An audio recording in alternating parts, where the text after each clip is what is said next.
وضو کی سنتیں: پہلے بسم اللہ پڑھیے، پھر مسواک سے دانت صاف کیجیے، پھر اپنے دونوں ہاتھ 3 مرتبہ دھوئیے، پھر منہ بھر کر کلی کیجیے، ناک میں پانی زور سے چڑھائیے اگر روزہ نہ ہو تب، ورنہ اگر روزہ ہو تو بہت اوپر نہیں لے جائیے کہ کہیں حلق کے پار پیٹ میں نہ چلا جائے۔ پھر اپنا چہرہ 3 مرتبہ دھوئیے، اس کے بعد دایاں ہاتھ کوہنی سمیت 3 مرتبہ، اسی طرح بایاں ہاتھ کوہنی سمیت 3 مرتبہ۔ کوہنی کس کو کہتے ہیں؟ ایلبو کو۔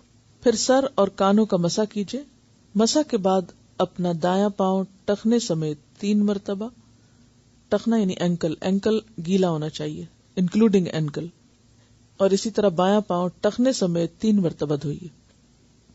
اب آپ تو ٹیپ کے آگے رکھ لیتے ہیں تو پھر 3 مرتبہ کا کیا ہے، جیسے 3 دفعہ آپ مل لیتے ہیں تو وہ 3 کی نیت ہو جاتی ہے۔ اب ہٹا کے کرنے میں تو بہت دیر لگ جائے گی اور پانی بھی بہت ضائع ہو جائے گا اور وقت بہت لگے گا، تو آپ اس کو جیسے 1 دفعہ دھویا ملا، پھر دوسری دفعہ، پھر تیسری دفعہ، تو اس میں کیا ہوگا، ایک نیت ایک طرح سے، یا اگر موو کر سکتے ہیں تو آگے پیچھے کر لیں۔ یہ مسلم اور ابو داؤد کی روایت ہے۔ زبان اور تالو بھی صاف کریں۔ تالو کس کو کہتے ہیں؟ پیلٹ کو، یعنی اوپر کے، یعنی زبان ہماری جس حصے کو لگتی ہے منہ کے، وہ تالو کہلاتا ہے۔ اس طرح کھانے کی جمی ہوئی تہہ صاف ہو جاتی ہے اور بیماریاں نہیں ہوتی۔ گھر سے وضو کر کے نماز کے لیے جانا افضل ہے۔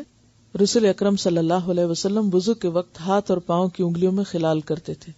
خلال کا لفظ ہے نا خلل سے، یعنی انگلیوں کے بیچ میں دوسری انگلی ڈالنا، یعنی ہاتھوں کا خلال تو عموماً دونوں ہاتھوں کو ایک دوسرے میں ڈالنے سے ہو جاتا ہے، لیکن پاؤں کا خلال جو ہے وہ مختلف طرح سے ہوگا، یعنی وہ یک بارگی نہیں کریں گے بلکہ چھوٹی انگلی کے ساتھ کریں۔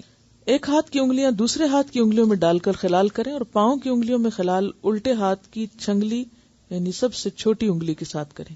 چھنگلی کا کیا مطلب ہے؟ چھوٹی انگلی، 6 یعنی چھوٹی کے لیے، اور انگلی، تو چھنگلی چھوٹی انگلی، یعنی چھٹی انگلی نہ سمجھیں۔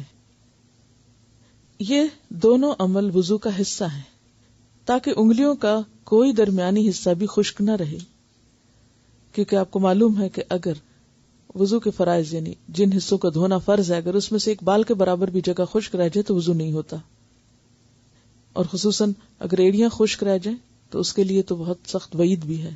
ویل للعقاب من النار، عقاب یعنی ایڑیوں کے لیے آگ سے ہلاکت ہے۔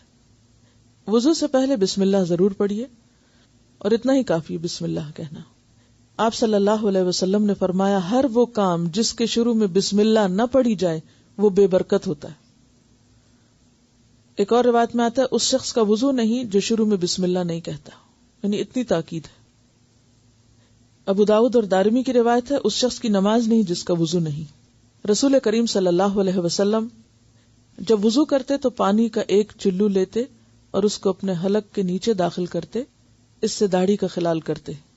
یعنی داڑھی کا خلال کیسے ہوتا ہے؟ چلو پر پانی لے کے نیچے سے اس کو بالوں کو گیلا کرنا، اور فرماتے مجھے میرے رب نے اسی طرح کا حکم دیا ہے۔ قیامت کے روز میری امت کے لوگ ایسی حالت میں آئیں گے کہ وضو کے اثرات کی وجہ سے ان کے چہرے، ہاتھ اور پاؤں چمکتے ہوں گے۔ تم میں سے جو شخص اس چمک اور روشنی کو زیادہ بڑھا سکتا ہو تو ضرور بڑھائے، کیونکہ قیامت کے دن تو اندھیرا ہی اندھیرا ہوگا۔ آپ سب نے وہ روز قیامت کیا ہوگا سن رکھا ہوگا کہ ہر شخص کے پاس روشنی اپنی اپنی ہوگی، کوئی کسی کو اپنی روشنی نہیں دے گا۔ تو اسی لیے آپ نے فرمایا جو اپنی روشنی کو جتنا چاہے پھر بڑھا لے۔ ہاتھ اور پاؤں کوہنی اور ٹخنوں سے کچھ اوپر تک تقریباً 1 انچ دھونا باعث فضیلت ہے، یعنی صرف ٹخنوں تک نہیں، ٹخنوں سے 1 انچ اونچا لے جائیں، صرف کوہنیوں تک نہیں، کوہنیوں سے 1 انچ اونچا لے جائیں۔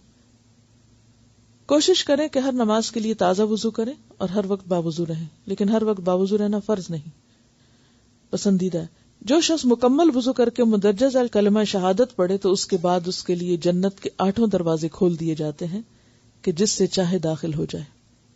ابھی آپ دیکھیے کہ چند الفاظ پر مشتمل یہ کلمہ، اور آپ کو یہ کلمہ آتا بھی ہے، لیکن ایک چیز کا علم ہونے کے باوجود اگر وہ عمل میں نہ ہو تو کیا فائدہ ہے اس علم کا؟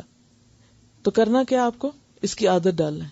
عادت ڈالنے کے لیے جو پہلے دن طریقہ بتایا گیا تھا کہ ایسی چیزیں لکھ کر مختلف جگہوں پر چند دن کے لیے سٹک کر دیں، حتیٰ کہ دیکھتے دیکھتے آپ کو عادت ہو جائے، اور جب عادت ہو جائے تو پھر آپ دیکھیں گے کہ آپ کو شعوری کوشش کی بھی ضرورت نہیں رہے گی۔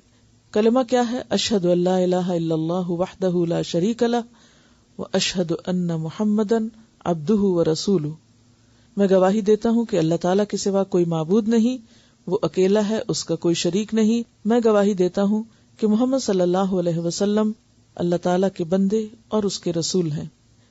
ترمذی میں ورسولہ کے بعد اللہم اجعلنی من التوابین وجعلنی من المتطہرین کے الفاظ کا اضافہ بھی ہے، اے اللہ مجھے توبہ کرنے والوں اور پاک رہنے والوں میں شامل فرما لے۔